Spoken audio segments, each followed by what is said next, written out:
La tercera gran idea que estructura el funcionament de les escoles és la idea de que per aprendre és necessari que algú t'ensenyi i lligada amb la idea de que els nens estan desmotivats per l'aprenentatge. Deia Ivan Illich, un sociòleg de l'educació, que el primer que t'ensenya una escola és que necessites una escola per aprendre. I quines són les conseqüències d'això? Quan l'adult té una actitud constant d'ensenyar, ensenyar, ensenyar, ensenyar, ensenyar en els nens, segurament això genera una sensació d'angoixa i de tensió que porta el nen a, primer, cada vegada tenir menys ganes d'aprendre allò, de reprimir multitud de les seves necessitats bàsiques, de dependència de l'adult per aprendre i de desconfiança i de pèrdua de la seva capacitat d'aprendre per si mateix. I al mateix temps ens podem preguntar, és veritat que per aprendre alguna cosa és necessari que algú t'ensenyi? Si mirem l'activitat d'un nen petit de 2 anys, d'un any i mig, les persones que estem envoltades d'aquests nens veiem que tenen, diguem-ne, una alegria immensa, un desig, una necessitat de fer, de tocar, d'explorar l'entorn, de descobrir, que fins i tot a vegades ens desborda, no? I se'ns fa difícil acompanyar-los. A ningú, diguem-ne, amb una mínima capacitat d'observació podria dir que un nen no té capacitat d'atenció a allò que parteix del seu interès, com per exemple quan està jugant amb alguna cosa, o que està desmotivat, perquè és evident que el nen té una motivació intrínseca enorme, una curiositat enorme, forma part de la nostra dotació genètica. Però alhora, és veritat que per aprendre alguna cosa és necessari que algú t'ho ensenyi? Sí, de nou, si ens centrem en l'observació, veurem que els nens aprenen multitud de coses, de fet, la majoria de coses, per si mateixos sense cap sistema d'instrucció reglat i planificat. Com aprenen els nens a caminar?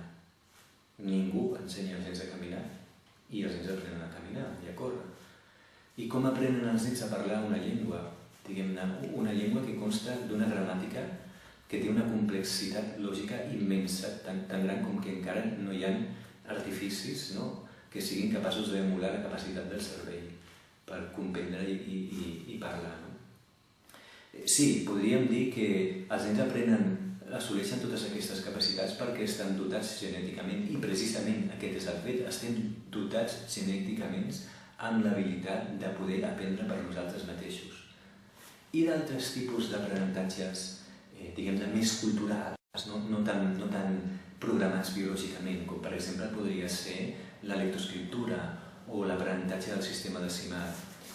Poden aprendre els nens per si mateixos això? Perquè si fos així, si realment es donessin aquests aprenentatges per si mateixos, evidentment en un entorn ric en estímuls i en vivències, aleshores potser seria interessant oferir aquestes possibilitats perquè quan tu aprens una cosa per tu mateix estàs desenvolupant els teus propis recursos i la teva confiança i segurament construeixes connexions molt més profundes perquè estàs partint dels teus propis processos i dels propis interessos.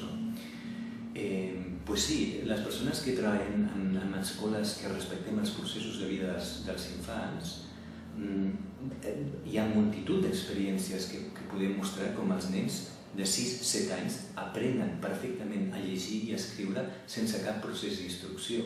I el mateix podríem dir de les operacions bàsiques i del càlcul i del raonament lògic-matemàtic.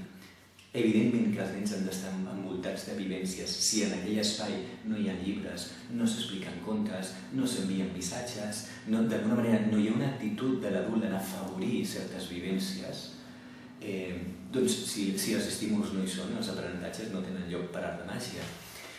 Però no és necessari un procés d'instrucció en què tots hagin d'aprendre el mateix i al mateix temps, perquè això no només genera una tensió innecessària, sinó que genera una comparació constant entre els nens i d'alguna manera una etiquetació de quins són els bons i quins són els dolents.